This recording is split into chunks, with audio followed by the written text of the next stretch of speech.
What's going on, guys? Danny here from Metal Couch, and the Bolt Thrower discography is coming pretty close to the end. Today we're going to be talking about Honor, Valor, Pride. Now, I had never listened to Honor, Valor, Pride previous to having to review it for this video, and I was kind of interested in how they were going to do this album because when you look at the track listing, you have 3 title tracks, Honor, Valor, Pride, respectively. So I think, okay, that's going to be pretty interesting. We're going to have a set of themes throughout the album, maybe even get a little concept, if you will, which really, when you think about it, almost every Bolt Thrower album is a concept album about war, but that's a discussion for another day. The first notable thing when I fire up Contact Wait Out is that Carl's not here.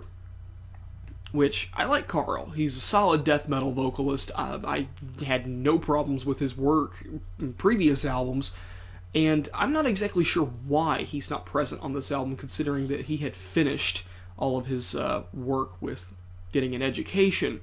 I don't really know the backstory behind it, so forgive me. That's the first readily apparent thing, is that the vocalist is different, and it's extremely distracting for those of you who have been going through this discography chronologically. Also, the production has retrograded.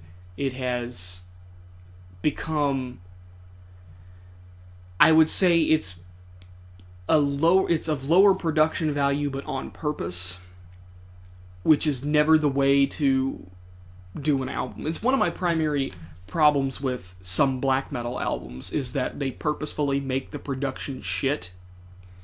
And I have a feeling that that's what they did with Honor, Valor, Pride. And I could immediately tell, listening to Contact Wait Out, that this was like a sequel to Mercenary, almost. Its mediocrity seeped over into this album. And that's not good. And I really hate it whenever I have to review albums like this that are so middle of the road, that are so mediocre because there's so little things to talk about it. I mean, you get Inside the Wire, which is forgettable, and you get your first title track, Honor, again, which is forgettable. Suspect Hostile has a few interesting sections, nothing really of note, but it's, hey, you know what, tried to do something a little bit different compared to the previous tracks.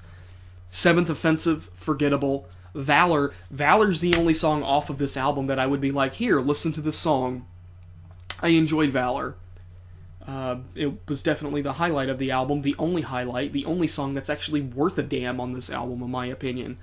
K-Machine, forgettable. A Hollow Truce, forgettable. Pride, especially forgettable. If that is how I can sum up this album, it is completely unforgettable. It's even worse than Mercenary when it comes to its mediocrity. Combine that with the horrible production, I mean, it's almost as if this album is completely devoid of any good content save for Valor.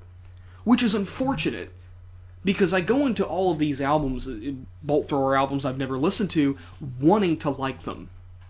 Because I know Bolt Thrower is a good band. They know what they're doing. You remember how I kept on talking about in previous reviews how there would be guitar riffs stuck in your head and passages that were extremely memorable? This album doesn't have that. It doesn't have it. None of these riffs will get stuck in your... None of these songs are Spearhead, is what I'm getting at.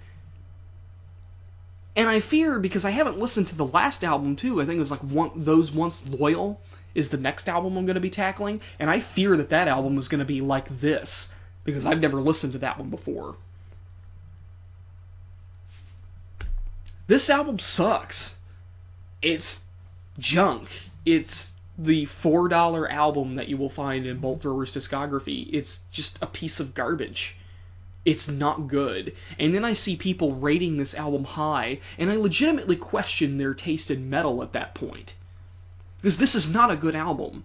And even though I said at the beginning of this discography that some albums are more mediocre than others, I mean, it's like, just about every album is a good album. I mean, like, there are worse death metal albums than Honor, Valor, Pride out there, without a doubt.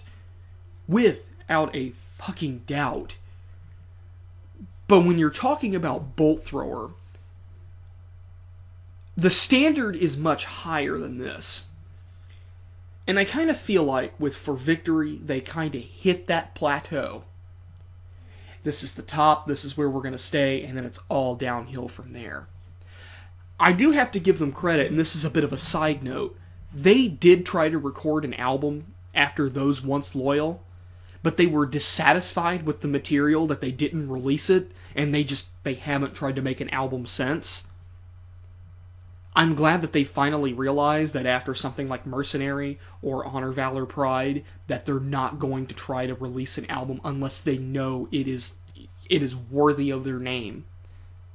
God, I wish Megadeth would do that.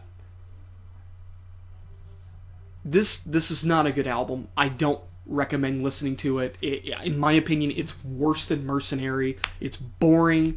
It lacks substance. It's just generic death metal. It's stock.